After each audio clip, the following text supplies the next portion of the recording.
പട്ടിത്തറയിൽ ശക്തമായി പെയ്ത മഴയിൽ മണ്ണിടിഞ്ഞു വീണ് നിർമ്മാണം നടന്നുകൊണ്ടിരിക്കുന്ന വീടിന്റെ ചുമറിടിഞ്ഞു. ശനിയാഴ്ച രാത്രി 8 മണിയോടെയാണ് സംഭവം.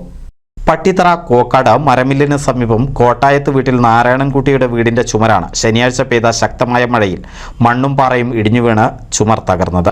IAY പദ്ധതി പ്രകാരമായിരുന്നു വീട് നിർമ്മാണം. ഓട്ടോ ഡ്രൈവറായ നാരായണന്റെ കുടുംബം കടം മേടിച്ചും ലോണെടുത്തുമാണ് ഈ കാണുന്ന നിലയിൽ വീട് നിർമ്മിച്ചത്. 2 ലക്ഷം രൂപ ഭവന നിർമ്മാണ ലോണും എടുത്തിട്ടുണ്ട്. ഇന്നലെ ഞാൻ വണ്ടി സൈഡാക്കുമ്പോൾ അവിടുന്ന് സൗണ്ട് കിട്ടുക, അപ്പോൾ മണ്ണിടിഞ്ഞിട്ട് വീണിറങ്ങണേ ഇതുണ്ടായി. ഇപ്പോൾ വീടിൻ്റെ ചുമര് പോയി ഇറങ്ങണം ഇതായിട്ട്. എത്ര കാലം വീട് പണി തുടങ്ങിയിട്ടൊക്കെ? വീട് പണി ഇപ്പോൾ തുടങ്ങിയിട്ട് 2015 തുടങ്ങിയതാണ്.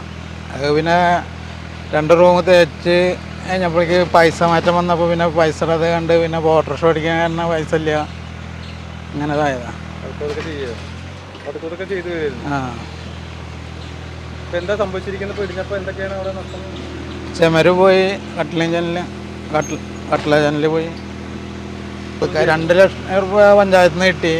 2 ലക്ഷം ലോൺ എടുത്ത്, ലോണ് ഒക്കെ ഇതായിട്ട് കൊറോണ ഇതിലൊക്കെ അടവ് തെറ്റിയിട്ട് ഇപ്പോൾ ഒക്കെ ഒന്ന് സെറ്റപ്പ് ചെയ്തിട്ട് ഇങ്ങനെ കുറേ അടച്ചു വരികയാണ്.